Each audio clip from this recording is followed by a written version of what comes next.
Olá pessoal, sejam todos muito bem-vindos mais uma vez, chegando quase ao final dessa nossa série. Na verdade, ao final nesse primeiro momento, né? Porque pode ser que lá na frente a gente venha fazer mais vídeos sobre meditação e é bem provável que isso aconteça. Mas neste primeiro momento, então, chegando quase ao final, porque no próximo vídeo nós faremos uma prática conjuntamente. E agora falando para mim as melhores dicas para que a gente atinja a meditação. É claro que existem outras possíveis dicas, né? Eu vou falar aqui o que funciona para mim e o que eu observo também ao longo do tempo da minha prática, que eu percebo que funciona também com grande parte das pessoas. E qual é a primeira das dicas? Talvez essa é a que crie aquele campo que mais seja propício para que a meditação aconteça, que é antes de nós iniciarmos propriamente a meditação, calarmos, ou seja, aquietarmos e iniciarmos uma prática de oração. A oração e a meditação, o que é que elas têm a ver, o que elas têm em comum? Essencialmente, eu diria até mesmo que elas são opostas, né? Porque numa existe diálogo, que é na oração, e na outra não existe diálogo, existe um monólogo, que é apenas a grande consciência, o Deus, florescendo e conversando consigo mesmo, ou existindo consigo mesmo. Na oração existe aquela manifestação nossa de personalidade, de ego, conversando com o que para nós é um conceito de Deus ou do divino. Mas é muito importante que haja esse momento antes da prática da meditação, para que justamente nós criemos energeticamente um ambiente propício para que a meditação aconteça. É muito comum também nesse momento da oração que a gente abra as nossas percepções, que a gente sutilize o campo à nossa volta e até dê margem para que os nossos amigos espirituais, anjos da guarda, amparadores, mentores, seja lá quais for os nomes que a gente vai utilizar, que eles se aproximem de nós para até mesmo nos proteger, nos amparar no momento de meditação, que de certa forma é um momento de vulnerabilidade nossa. Mas isso é muito imprescindível que se realize. E claro, a meditação, a oração aqui, nessa primeira dica, ela não tem necessariamente que ser algo com um vínculo religioso. É claro que também pode ser, você pode rezar um Pai Nosso, aliás, é uma oração linda e que funciona muito bem, mas pode ser alguns dizeres verdadeiros do fundo do seu coração. Uma conversa com a vida, uma conversa com o todo. Que você se abra, que você se entregue, que você seja verdadeiro. E nesse momento, energeticamente, você cria aquele ambiente propício para nós mergulharmos na meditação. É semelhante quando a gente entra numa igreja, né? Ali existe esse ambiente, existe energeticamente essa predisposição para essas práticas introspectivas. E a gente consegue criar este momento realizando a nossa oração em casa ou no local que a gente faz as nossas práticas, fazendo a oração antes. E essa é a primeira dica, mas não é a única. Vamos para a segunda dica, que já vamos entrar aí num conceito de centros energéticos, falando de alguns centros psíquicos, dos chakras, comumente conhecidos, né, da tradição da Índia, embora existam tantos outros nomes também de acordo com a tradição que a gente vai aprofundar e estudar esses centros de energia. Mas existe um centro que é o Talu Chakra, né? E este centro, ele localiza-se aproximadamente no nosso lábio superior, acima do lábio superior, e mais especificamente ainda nessa linha, só que no centro da nossa cabeça. Não era apenas os indianos que tinham conhecimento desse centro, né? Por exemplo, os chineses trabalhavam muito com a circulação de energia, com o caminho circular da luz, que inclusive tem um livro comentado pelo Jung, traduzido pelo Richard Wilhelm, se não me engano, que fala deste mesmo centro com as mesmas finalidades. E por que eu trago ele aqui nessa segunda dica? Porque ele é um centro que também tem responsabilidade de acerenar, de acalmar as agitações e as oscilações da nossa mente. Então, naquele momento que nós nos sentamos após a nossa oração, é interessante que a gente coloque a nossa atenção neste centro, alinhado inclusive com a nossa língua, posicionando a língua logo atrás dos dentes frontais superiores, encostando levemente o céu da boca, porque assim a gente fecha esse caminho circular da luz ou fecha a conexão de energia com o Talo Chakra para ele exercer a sua atividade com mais intensidade. E qual é essa atividade? Ele recebe a energia que ascende da coluna e a energia é direcionada para ele.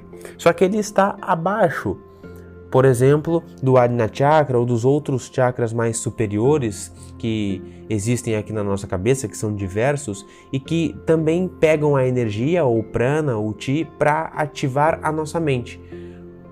Aonde a gente coloca a nossa atenção, a nossa energia está direcionada. Quando a gente coloca a atenção neste ponto, no Talo Chakra, ou também conhecido como Lalana, naturalmente a energia foca nele e essa energia não passa para os outros centros mais superiores que utilizam essa energia para agitar a nossa mente. Essa é uma forma didática, pelo menos que eu entendo que seja viável nós entendermos, né? Mas você pode fazer o experimento, colocar sua atenção nesse centro por alguns minutos antes de iniciar sua prática, você percebe que a sua atividade mental ela começa a, se não diminuir, pelo menos não agitar-se. Mas eu garanto para você que ela vai diminuir sim. E se você perder a atenção, naturalmente, observe esse movimento acontecendo e volta com a atenção para este centro, permanece ali por alguns instantes, alguns minutos e depois segue para a tua prática. Bem, o que mais que pode ser dito sobre isso? Sobre este centro, eu acredito que seja isso, né? Mas tem um terceiro ponto, uma terceira dica, que funciona muito para mim, e que eu espero que funcione para vocês também, porque a meditação ela é algo subjetivo, né? A partir do momento ela é uma experiência, então ela é até bem objetiva, mas a gente não consegue conceituar, por isso que eu digo que ela é bastante subjetiva. E quando a gente traz alguns elementos, alguns objetos de concentração para a nossa prática, eu gosto de trazer, por exemplo, um sentimento ou uma ideia para focar na minha prática, porque essa ideia, esses sentimentos são também subjetivos e têm uma familiaridade, uma afinidade com o que é a meditação. Então eu sinto que esse salto, esse passo fica mais fácil quando o objeto de concentração da minha prática é, por exemplo, um sentimento. Eu inicio sentindo muito o que para mim é a paz. Mas depois expando isso e trabalho muito com o conceito da unidade, que para mim não é nem uma ideia, para mim é um sentimento, porque eu sinto essa unidade. E ao sentir essa unidade, eu consigo viver e experienciar e agir em cima da meditação. Não necessariamente você tenha que utilizar ou a paz ou a ideia ou sentimento de unidade, pode ser qualquer outro sentimento que para você seja agradável, né? É bom a gente iniciar a prática da meditação com aquilo que para nós seja agradável, é um passo que facilita. Depois, a gente pode até fazer alguns experimentos de utilizar como objeto de concentração coisas que não nos agradem muito. É um exercício de autoconhecimento muito legal também, mas no primeiro momento vamos fazer com aquilo que para nós seja leve, seja confortável. Então, utilizar os sentimentos como objetos de concentração é uma outra dica que eu posso dar aqui para vocês. A nossa respiração, ela traz oxigênio para o nosso corpo, mas além disso ela traz muito prana, muita energia vital. O oxigênio não é essa energia vital, mas a energia vital está também no oxigênio, assim como está em tudo na natureza. Então, quando nós respiramos, a gente traz uma quantidade de energia para o nosso corpo, para o nosso sistema. E essa energia é que alimenta também os nossos pensamentos. Então, quanto mais intensa a minha respiração, até mesmo quanto mais profunda a minha respiração, mais energia vital eu vou trazer por dentro do meu corpo e mais energia a minha mente vai ter para produzir pensamentos. Então, qual é a dica aqui? É, num primeiro momento, ir controlando a nossa respiração para que ela vá deixando de ser agitada para ser mais calma num primeiro momento. Depois nós vamos aprofundando essa meditação para ser tranquila e expandida.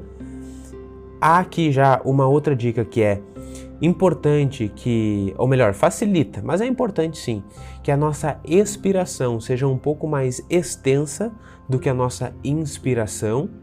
E depois, quando isso se for algo natural, você vai controlando para que a sua respiração comece a diminuir a intensidade, diminuir a profundidade. E aqui a gente vai utilizar um pranayama, que é os exercícios, né, de expansão dessa energia vital, que é o exercício do yoga chamado Tamas Pranayama. Como que é esse exercício, no que consiste? Em nós deixarmos a nossa respiração muito sutil, muito suave, quase inexistente. Por exemplo, como se a gente visualizasse que logo abaixo das nossas narinas existisse uma pluma, uma pena muito pequena, ou algo muito leve.